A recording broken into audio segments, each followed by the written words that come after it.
नमस्कार बच्चों। आज हम करेंगे क्लास 9th का chapter number 5 fundamental unit of life का एपिसोड 3।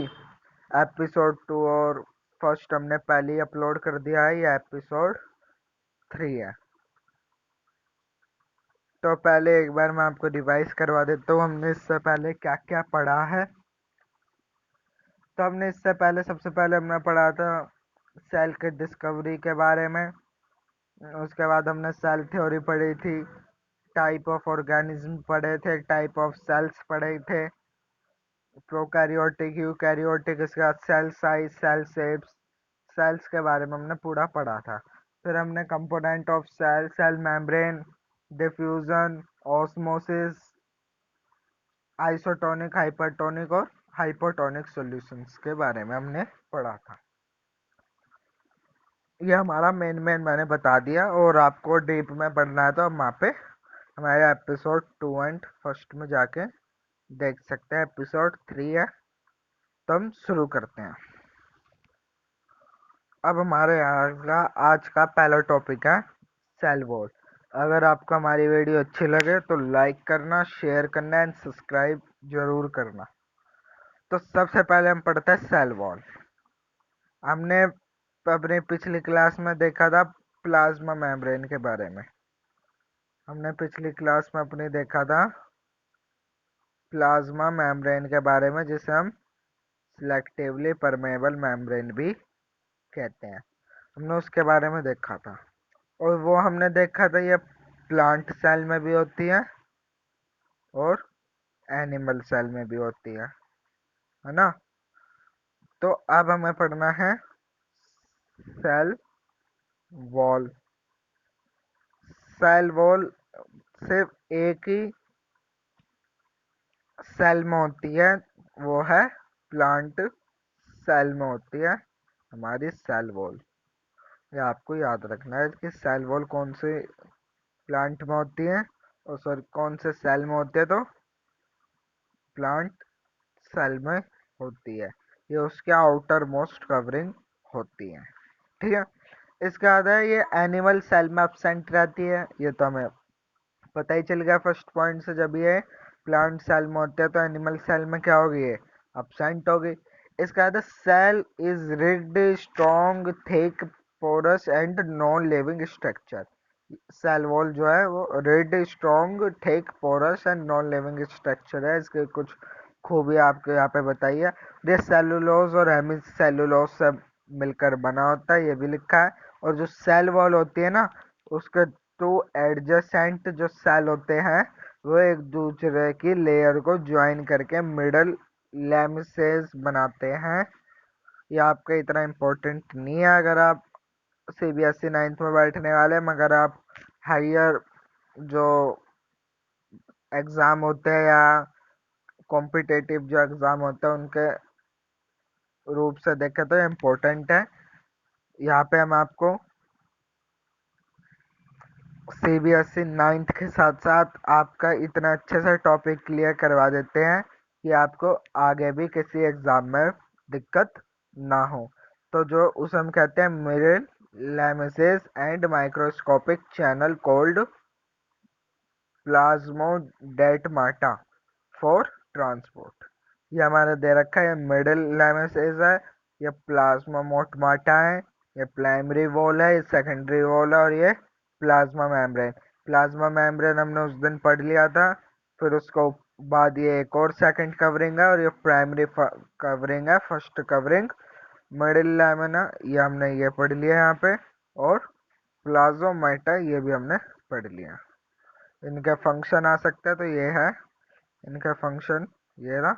प्लाज्मोमेटा क्या होता है, ट्रांसपोर्ट करता है, माइक्रोस्कोपिक चैनल होता है, और मिडल लैमिनेस का होता है ये टू एडजेसेंट सेल की लेयर से जो है बना हुआ होता है।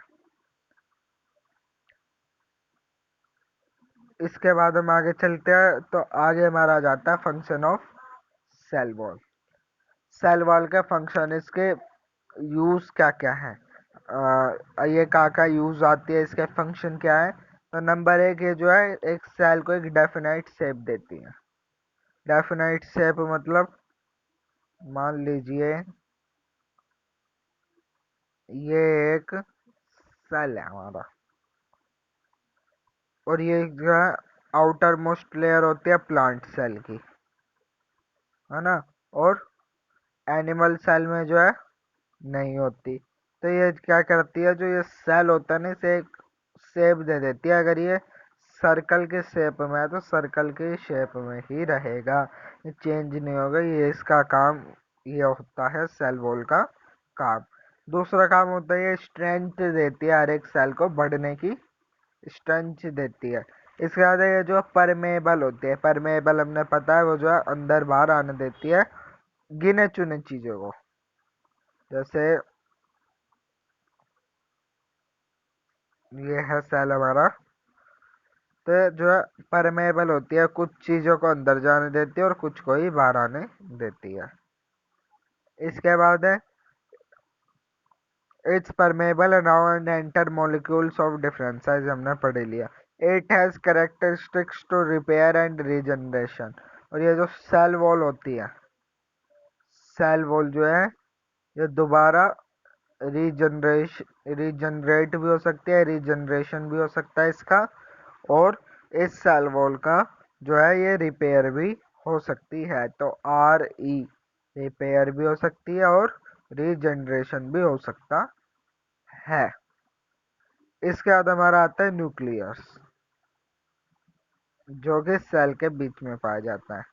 सेल के हर एक सेल के बीच में भी मान लेते हैं कि जो है सेल के बीच में मिलता है हमें। ठीक है, अब हम पढ़ते हैं न्यूक्लियस के बारे में।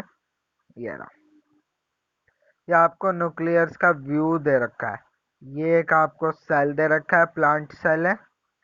ठीक है, ये आपको ये सेल दे रखा है, यहाँ पे एनिमल सेल, सॉरी, ये आपको एनिमल सेल ये दे रखा है। इस एनिमल सेल में ये जो न्यूक्लियस है ये रहा, ये आपको ये एरो भी दिखा के बता रखा है, ये रहा न्यूक्लियस। इस न्यूक्लियस को यहाँ पे जो है बड़े तरीके से हमें बताया गया है। ठीक है, ये हम अब न्यूक्लियस होता क्या, हम उसके बारे में पढ़ते हैं। About nucleus, nucleus is the most important cell organelles. Cell organelles 5 हमें और पढ़ने हैं, वो हम बाद में पढ़ेंगे। जो ये जो न्यूक्लियस होते हैं इम्पोर्टेंट सेल ऑर्गेनल्स है, जो कि डायरेक्ट कंट्रोल करते हैं सेलुलर एक्टिविटी को। जो सेल के अंदर एक्टिविटी होती है उसे सेलुलर एक्टिविटी कहते हैं। इसके बाद है it is a headquarter of cell control the cell, यार हेड क्वार्टर होता है सेल का, ये आपको याद रखना है। इसके बाद इसे रॉबर्ट ब्राउन ने डिस्कवर किया था 1831 में। ये आपको छोटे छोटे चीज याद रखनी है, एक एक नंबर में आपका MCQ में आ सकता है। इसके बाद इन यूकैरियोटिक का वेल डिफाइंड, इनके पास न्यूक्लियस होता है, वेल डिफाइंड न्यूक्लियस होता है। ये प्रोकैरियोटिक होते हैं, और जो न्यूक्लियस होता है वो हमेशा यूकैरियोटिक में होता है, क्योंकि इन पे न्यूक्लियस होता है, जबकि प्रोकैरियोटिक पे न्यूक्लियस नहीं होता।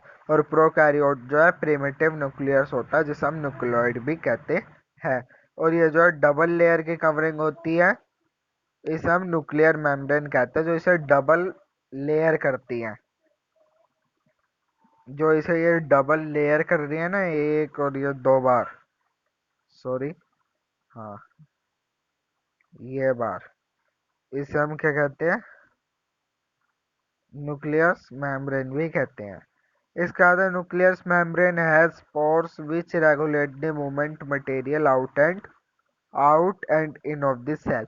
जो ये न्यूक्लियस मेम्ब्रेन होते हैं ना, इसके जो पोर्स होते हैं, जो इसके अंदर छेद होते हैं, उन्हीं की वजह से जो कुछ चीजें हैं वो अंदर और बाहर आती है। और जो न्यूक्लियस मेम्ब्रेन होती है उसके अंदर न्यूक्लियस और क्रोमेटिन मटेरियल होता है। क्रोमेटिन मटेरियल जो है DNA से बना होता है।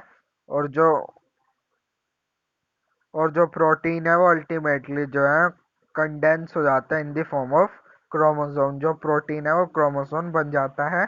आपका क्वेश्चन आएगा कि क्रोमोसोम किससे बने होते हैं, तो प्रोटीन। क्रोमोसोम जो है या क्रोमोमेटिन मटेरियल के अंदर DNA होता है, जिसके अंदर जो है हेरिडिटी होती है। हेरिटेरी इंफॉर्मेशन वो होती है जो हम पेरेंट्स से अपने कैरेक्टरिस्टिक्स लेते हैं। जैसे फंक्शन है उसका ग्रो एंड रिप्रोड्यूस करना, और जो फंक्शनल सेगमेंट है डीएनए की फुल फॉर्म ये रहा, डाई राइबोन्यूक्लिक एसिड, जिसे हम जीन्स भी कहते हैं। ठीक है। और उसके बाद फंक्शन ऑफ न्यूक्लियर से ये जो है कंट्रोल करता है मेटाबॉलिक एक्टिविटी को जो सेल के अंदर होती है, सेल साइकिल को भी रेगुलेट करता रहता है, सेल के अंदर जो साइकिल होता है। और ये जो है हेरिडिटी करेक्टरिस्टिक्स जो पेरेंट्स से लेते हैं, ऑफ स्प्रिंग मतलब बच्चे जो अपने पेरेंट्स से लेते हैं उसे भी ये कंट्रोल करता है। इसके बाद होता है हमारा cytoplasm. Cytoplasm was discovered by Kolliker in 1862।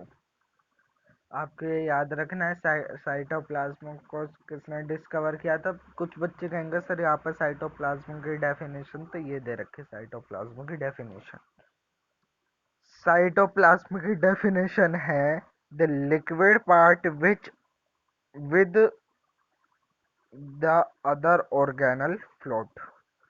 ये मैंने आपको अपने पहले ही एपिसोड में बता दिया था। साइटोप्लाज्म में एक लिक्विड होता है जो कि सेल में प्रेजेंट होता है। जैसे डेफिनेशन इसकी आती ही नहीं है लिखने के लिए, जब भी आपको पता होना चाहिए व्हाट इज साइटोप्लाज्म।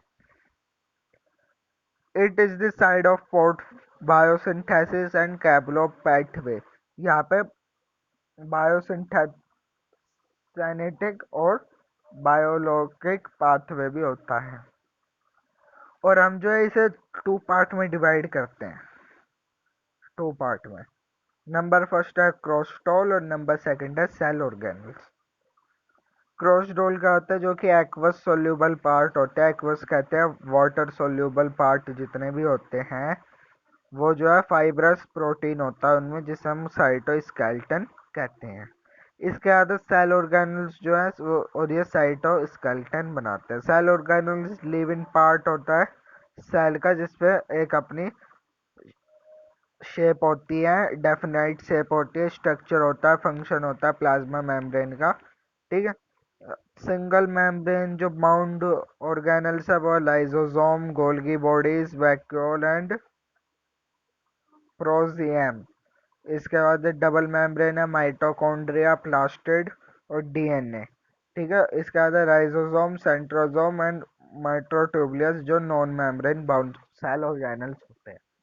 ये सारी चीजें क्या होती है, इनमें से कुछ चीजें अभी हमने पढ़ ली है, बाकी बची कुछ चीजें हम अपने एपिसोड 4 में देखेंगे। ये हमारा एपिसोड यहाँ पे समाप्त हो गया। आशा करता हूँ आपको अच्छा लगा होगा।